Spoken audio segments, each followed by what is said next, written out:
Oh god.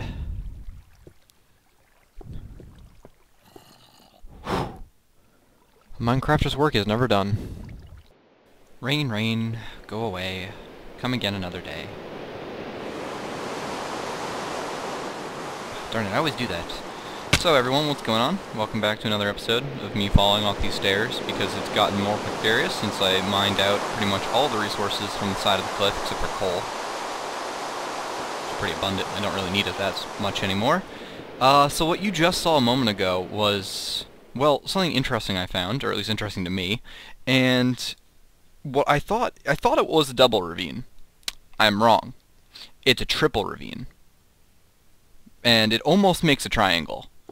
I would say it makes more of sort of like a U.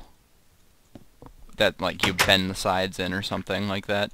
So, I had spent an entire episode going around exploring a lot of it. You know, getting more resources because I needed it to build something really big. Well, big for me. And I did. I did all that. And I built the machine. But I did something stupid. And that was I forgot that my mic was actually muted, so to me all that footage was worthless. So I thought I'd spend a little bit of time in here just wandering around what has mostly been explored already, so I can just do that pretty quickly, and then I'd show you my device again. And believe me, it's a big one. It took me about 4 hours to build, and you'll see what it is a little later. 4 hours in this world, and more in a single-player creative flat map where I was testing out the theories. We got some abandoned mine shafts here, and I explored some of the mine shafts as well, but I don't think I did it on this side. This whole area is riddled with ravines and mine shafts. I haven't really explored any of that stuff that way.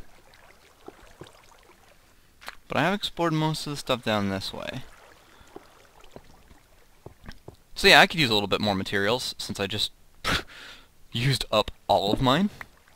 So I'll be stopping for things like iron and copper as I wander around and show you guys what's going on. Whoa! Ah, why did I jump? Foolish. There we go. So yeah, it's a pretty big place, like most ravines.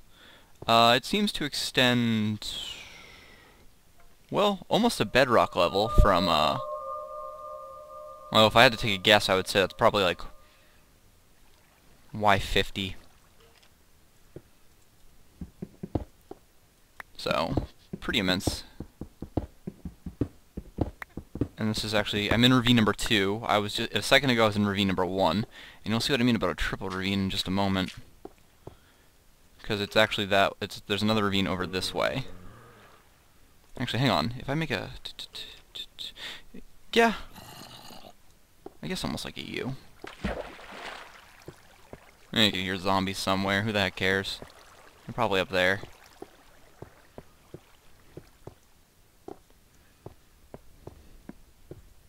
It's actually beyond there.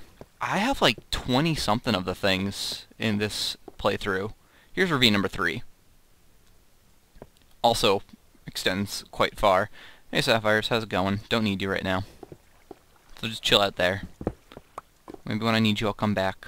I found a slime too, actually. A single slime. Medium-sized slime when I was exploring around. So I got a single slime ball. I know. That's pretty generous, right? A single slime ball. But I'm pretty happy about that. Sapphires, I don't need you either. Not unless I can do more with you than making weapons. I mean, I know red power, I can make saws and stuff, but I have a diamond saw. In fact, I have 2 of them. So do I really need them for that? I probably just need them for weapons. And I have like 40 of each. They're not that rare. Uncommon, and you have to get down to a certain level, but not that rare. I can actually apply the same technology to my quarry. Oh god, my frame rate. Is this a 4th ravine?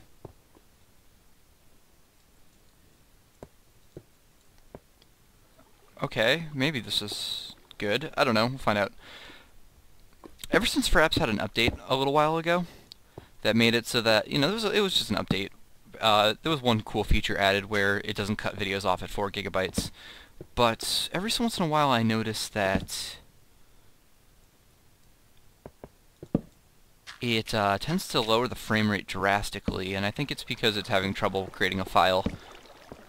But on the plus side, it's much better at locking my frame rate in place, so I'll give it that.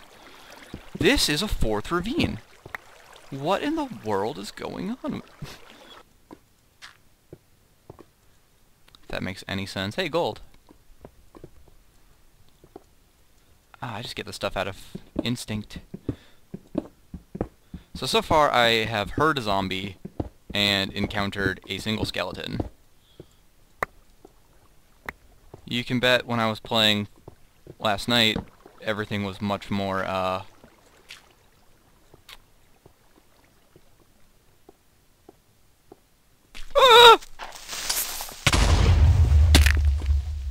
yeah, like that.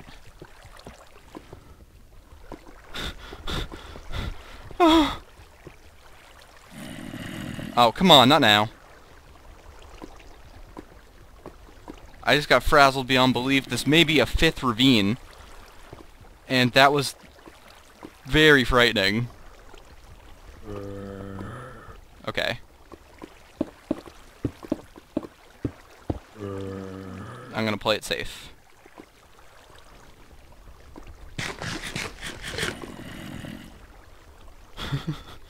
I'm gonna stand here and wait until my health gets back up. Okay, there's my health back up. Well, thanks to that creeper, I now have a completely new problem, and that's I have no idea where I am. This may be a 5th ravine, which, God help me if it is. And I'm lost, kind of, because he threw me off a cliff and I'm not really sure where he did that. Oh, and I'm now out of torches.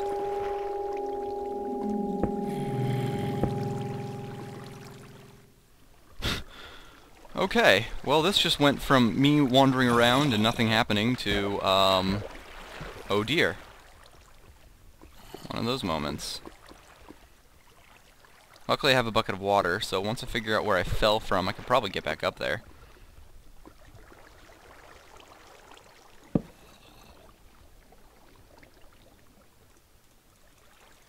I can't see, so I'm just going to swing my sword wildly.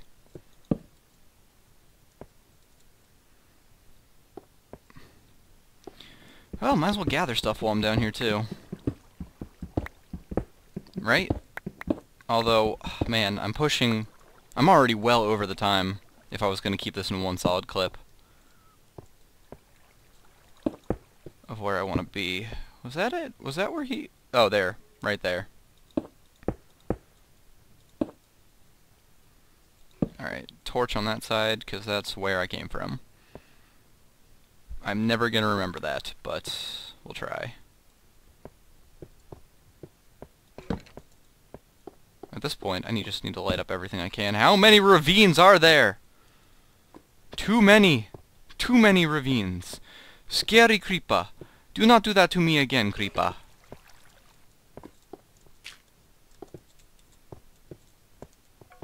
They can't catch me if I'm running.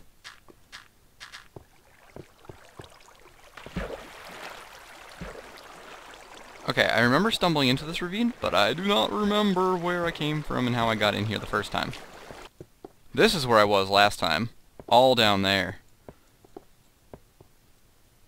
I hear walking. I'm worried. Last time I heard walking, it was a creeper.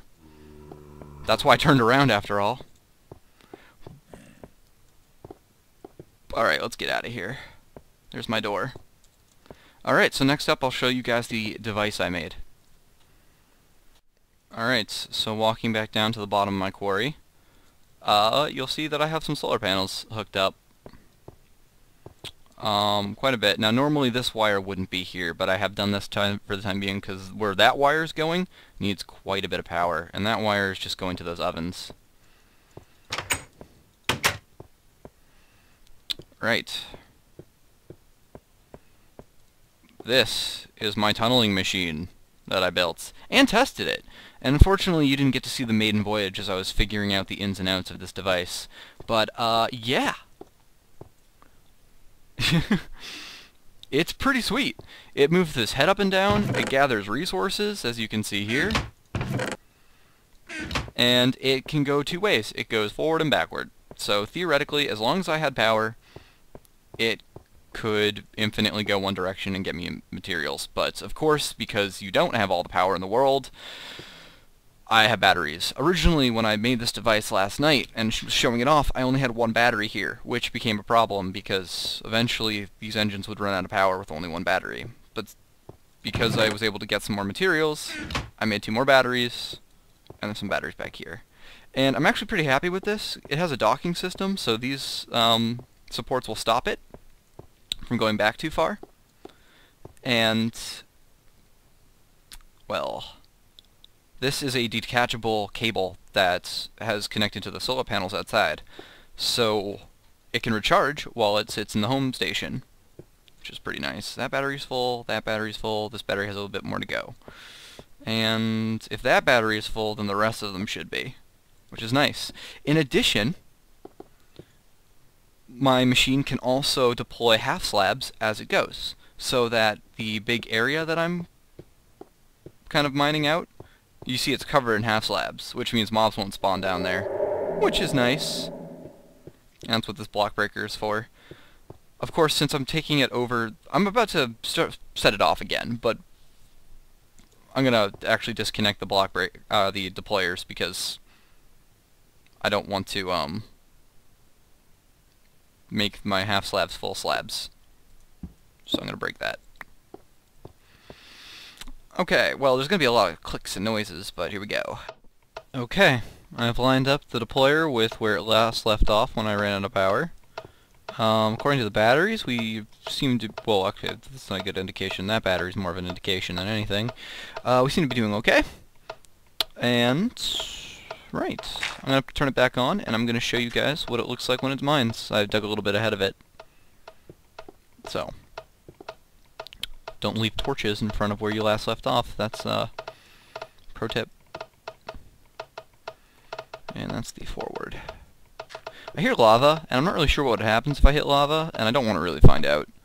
I can tell you that if this thing hits gravel, then, like, if gravel falls on top of it or somehow gets under it, it will stop the machine, which then means I have to, well, just restart it myself. Hey, it looks like we're gonna get some diamonds. That's cool. I wonder if we'll see them going through the pipe. Oh, there they are.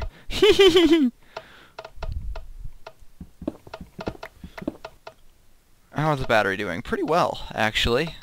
There's like 6 of them in there, and fully charged. They should allow this thing to go on for a very long time. So yeah, when I'm done, I just turn off everything, I hit the reverse, and I return home.